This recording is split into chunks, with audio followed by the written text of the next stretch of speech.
یہاں ایک بات میں کئی بار عرض کیا کرتا ہوں، قرآن کریم میں ہے ذالک الکتاب لا ریب فی، ذالک وہ جب کوئی چیز دور ہو، ھذا یہ جب کوئی چیز قریب ہو۔ قرآن کریم سامنے ہے، قرآن کریم قریب ہے، تو چاہیے تھا ذالک الکتاب کی بجائے ھذا الکتاب کہتے کہ یہ کتاب ہے لا ریب فی، جس میں شک نہیں، لیکن ھذا نہیں فرمایا بلکہ ذالک وہ کتاب جس میں شک نہیں۔ جب سامنے ہے تو اس کو وہ کیوں کہتے ہیں، یہ کیوں نہیں کہتے؟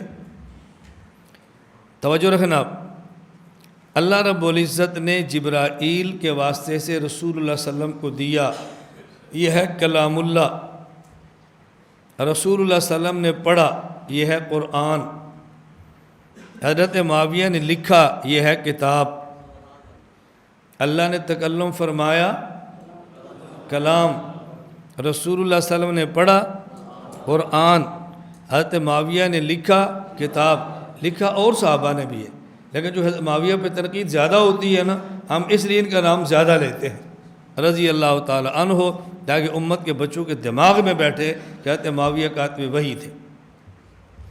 اللہ نے تکلم فرمایا تو کلام، وہ رسول اللہ صلی اللہ علیہ وسلم نے پڑھا تو قرآن، صحابہ نے لکھا تو کتاب۔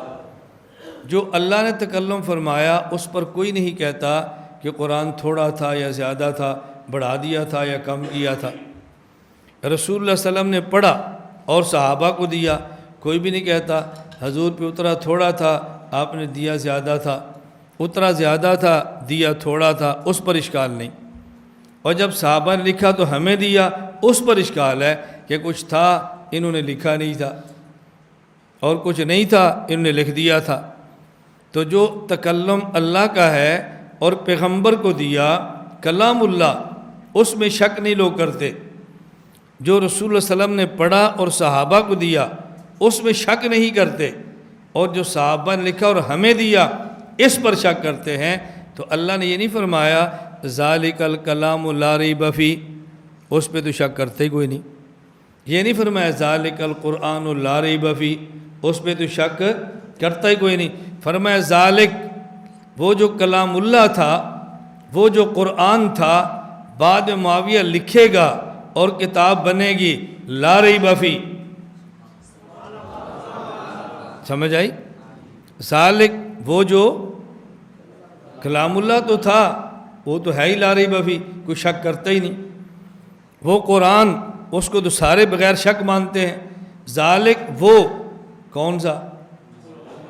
جو لکھا جائے گا، کتاب بنے گا لا ریب فی، تو جس پہ شک نہیں تھا اس کا ذکر نہیں فرمایا، جس میں شک ہونا تھا اس کا ذکر ذالک کا کہہ کے الکتاب فرما کے لا ریب فی فرما دیا۔